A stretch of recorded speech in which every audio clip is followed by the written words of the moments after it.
Orang itu semuanya bermasalah karena kurang sabar, kurang bisa nahan diri, kurang bisa nahan mulut, ngamuk jadi masalah, kurang jaga pandangan, ujungnya berzina, kurang nahan keinginan, ujungnya korupsi, kurang nahan syahwat, makin tidak bisa menahan diri, mengendalikan diri, pasti bermasalah.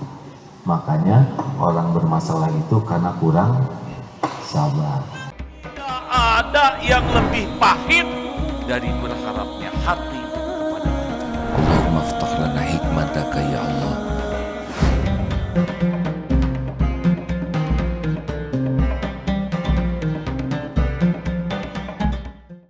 Kajian kali ini akan membahas tentang bagaimana berusaha sabar.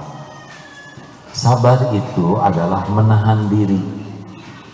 Sabar itu mengendalikan diri sehingga pikiran, ucapan, sikap, dan hati sesuai dengan yang Allah sukai. Itu sabar. Jadi sabar bukan diam, sabar bukan pasrah, tapi tahan dan kita lepaskan apa yang Allah suka. Ditimpa musibah tahan, kalau mau bicara innalillah wa inna ilaihi. Kalau kurang sabar, wah cilaka ayam, kacau. Kalau orang yang benar ditimpa musibah, bicara pasti bicara, tapi bicaranya yang Allah sukai. Mikirnya mikir yang Allah sukai, bertindaknya bertindak yang Allah sukai. Nah, proses menahan itu sabar, sehingga kita bertindak yang Allah sukai. Orang itu semuanya bermasalah karena kurang sabar, kurang bisa nahan diri, kurang bisa nahan mulut, ngamuk jadi masalah, kurang jaga pandangan, ujungnya berzina, kurang nahan keinginan, ujungnya korupsi, kurang nahan syahwat, makin tidak bisa menahan diri, mengendalikan diri, pasti bermasalah. Makanya orang bermasalah itu karena kurang sabar. Jelas? Sabar itu ada 3 tempatnya. 1, sabar ketika taat kepada Allah. Ini datang ke sini perlu kesabaran ini. Bapak Ibu ke majelis taklim ini perlu sabar. Ngeluarin uangnya buat ongkos, sabar. Di jalan harus sabar, benar? Duduk di sini pengen barisan paling depan gak kebagian, harus sabar. Nanti wudhu, sabar. Semuanya harus sabar dalam taat. Coba saya ngetes dulu, Bu, Ibu. Sebentar lagi Ramadan, taraweh.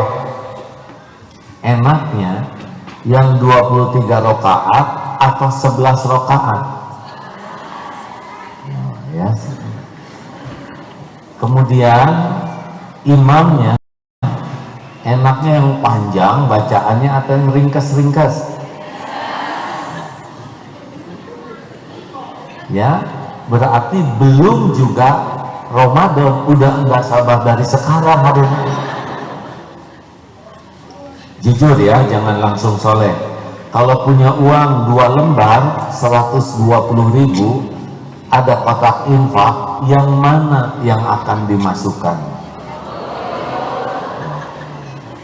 Jujur, ditambah rezekinya jadi 3 lembar 125.000, yang mana yang dimasukkan? 5.000. Itulah ya, jujur sih jujur ya, cuman kurang sabar. Lihat yang kecil teh gemes ya, ingin segera dimasukkan. Nah, sabar yang kedua, sabar menjauhi maksiat. Seperti nahan marah itu, ketemu dengan lawan jenis yang tidak halal baginya, itu ujian. Yang tidak sabar, repot. Baru dari Turki, untung musim dingin, aman. Tapi kalau musim panas, wah bisa rusak kesabaran. Musim dingin semuanya menggunakan penutup rapat, karena kalau tidak kedinginan. Tapi musim panas di Eropa, waduh, bisa rusak kalau yang tidak sabar. Dan sabar yang ketiga adalah sabar menghadapi musibah. Musibah itu banyak atau sedikit? Tolong bacakan walanabluwannakum bisyai. Ada terjemahnya juga, Ustaz? Surat Al-Baqarah surat yang kedua ayat 155. 155 ya, saya juga bukannya. Al-Baqarah 155. A'udzu billahi minasy syaithanir rajim. Bismillahirrahmanirrahim. Wa lanabluwannakum bisyai'in minal khawfi wal ju'i wa naqsin minal amwali wal anfusi wat thamarat wa basyiris sabirin. Artinya, dan kami pasti akan menguji kamu dengan sedikit ketakutan, kelaparan, kekurangan harta, jiwa, dan buah-buahan. Dan sampaikanlah kabar gembira kepada orang-orang yang bersabar.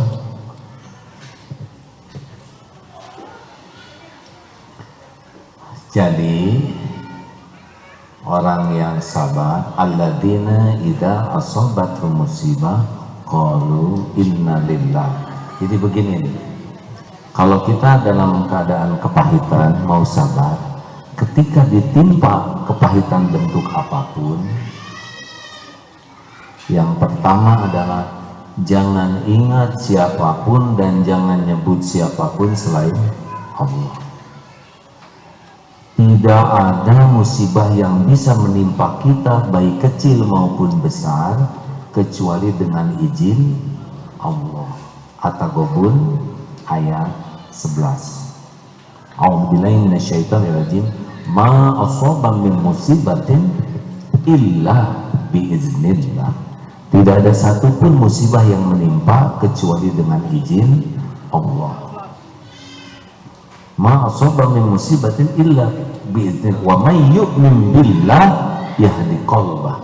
Dan barang siapa yang beriman kepada Allah, Allah memberi petunjuk di hatinya.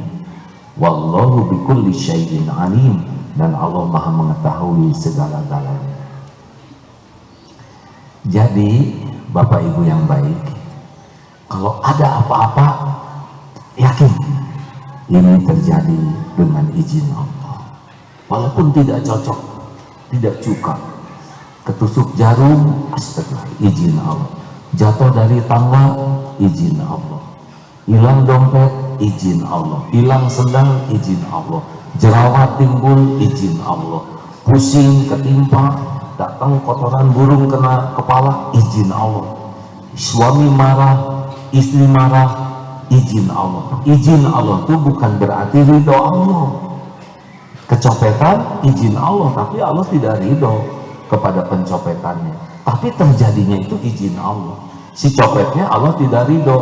Lalu bagaimana yang kecopetan? Tergantung. Kalau kita benar menyikapinya, Allah bisa ridho. Jadi kalau terjadi apapun nggak enak, difitnah, izin Allah. Ketipu, izin Allah. Itu penting. Ketika ditimpa pada pukulan pertama, mulut ini inna lillah wa inna ilaihi rajiun. Kita ini milik Allah, sesungguhnya kami semua milik Allah dan kami kembali kepada Allah. Dua. Yang kedua, ketika ditimpa sesuatu kepahitan, kita harus yakin bahwa semua yang menimpa ini baik. Hadis Rasulullah SAW, ajaban li amril mu'min inna amrohu kullahu khair Sungguh menakjubkan urusan orang yang beriman. Semuanya baik. Walaisa dzalik li ahadin illa lil mu'min. Dan tiada yang demikian itu kecuali mukmin.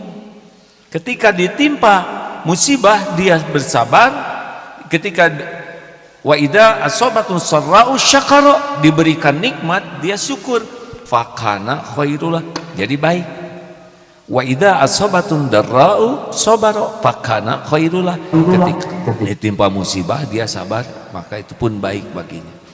Jadi walaupun pahit, hilang dompet, kebakaran rumah, kena banjir, ini pasti baik kalau kita sikapi dengan baik. Karena Allah tidak pernah berbuat jelek. Kita kan baik itu seperti yang kita inginkan saja. Bapak banyak dosa? Pak, banyak dosa? Ingin diampuni Allah?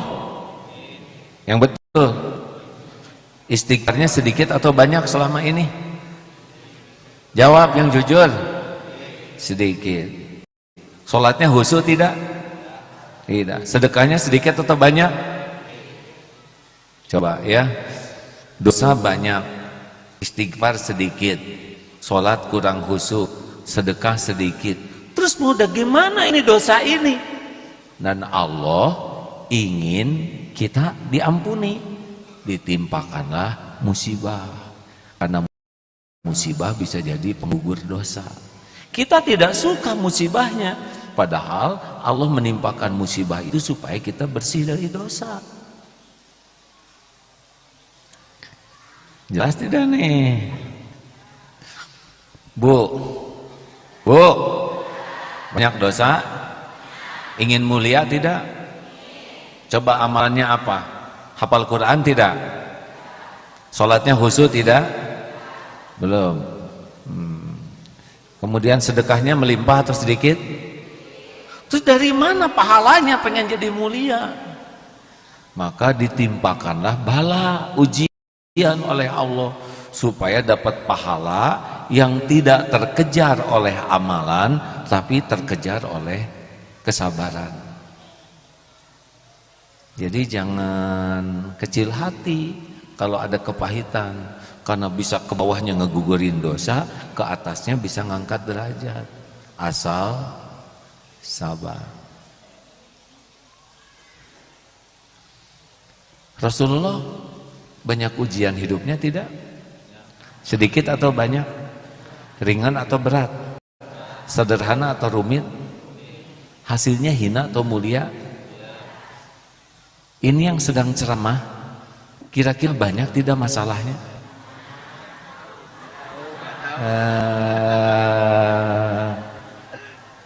Kenapa tadi nyebut banyak? Nonton TV ya.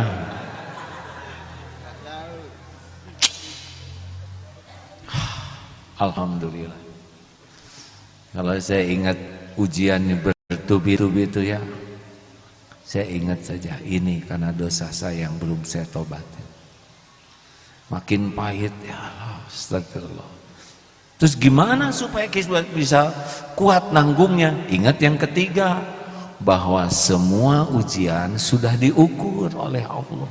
La yukallifullahu nafsan illa wus'aha. Allah tidak membebani seseorang kecuali sesuai dengan kesanggupannya.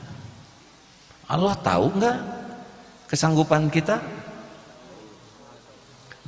Jawab atuh hadirin, jangan bikin jengkel, Kita ciptaan siapa? Allah tahu nggak keperluan kita?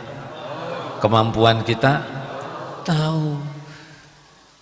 Guru SD ngasih soal ujian ke murid SD, mustahil pelajaran SMA. Apalagi pelajaran kedokteran. Kata murid, ini guru teh liar. Bagaimana kami harus mengurus tentang pembedahan? Tidak dikerjakan juga tidak masalah. Guru SD pasti nguji pelajaran SD.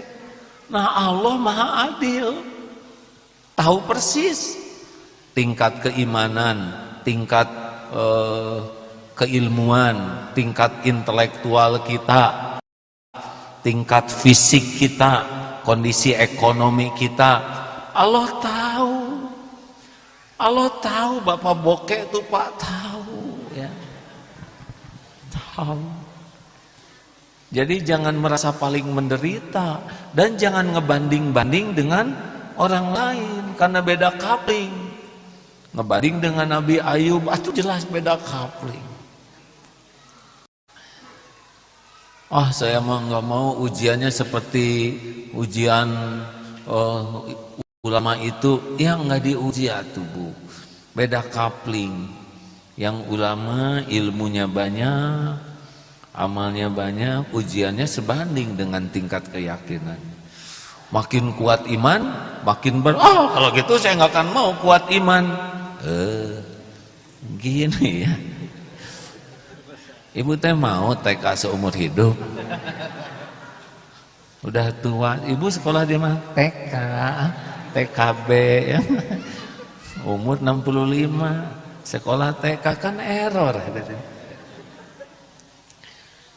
Ujian berat itu menurut versi orang yang di bawahnya. Kayak pelajaran SMA itu berat menurut anak SD. Bagi anak SMA ya di sana makomnya. Jadi kalau ada ulama ujiannya berat, memang sudah makomnya. Nah, buat kita berat karena beda makom. Jadi jangan saya mau nggak mau ujian kayak ujian Nabi. Udah kita mah cecengekan ya.